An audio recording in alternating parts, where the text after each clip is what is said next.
The notion that the mainstream media uses climate change to oppress Christians is a complex and multifaceted topic. While it may seem far-fetched at first, a closer examination of the issue reveals a subtle yet insidious pattern of bias and discrimination.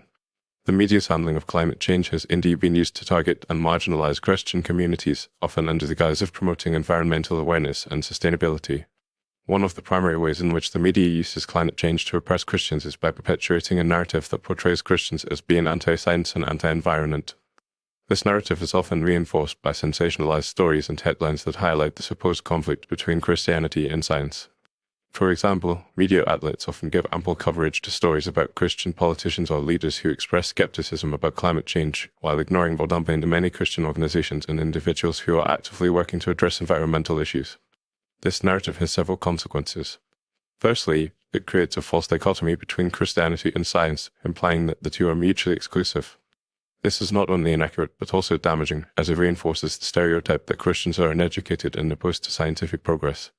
Secondly, it marginalizes Christian voices and perspectives on environmental issues, making it more difficult for Christians to contribute to the conversation and advocate for policies that align with their values.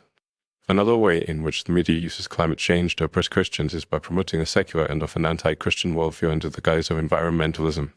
Many environmental activists and organizations have openly acknowledged that their movement is not just about saving the planet, but also about promoting a new spirituality and way of life that is often at odds with traditional Christian values.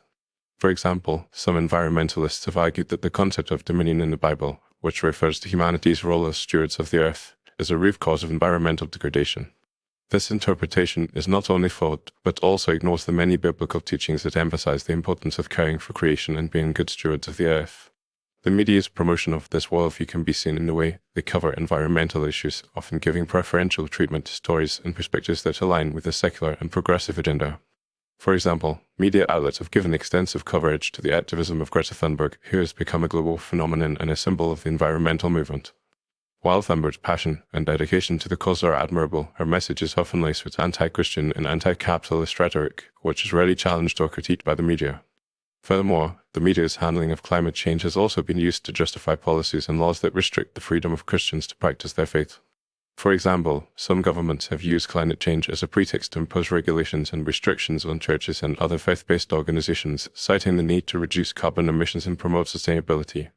While these regulations may be well-intentioned, they often have the effect of stifling religious freedom and limiting the ability of Christians to gather, worship, and serve their communities.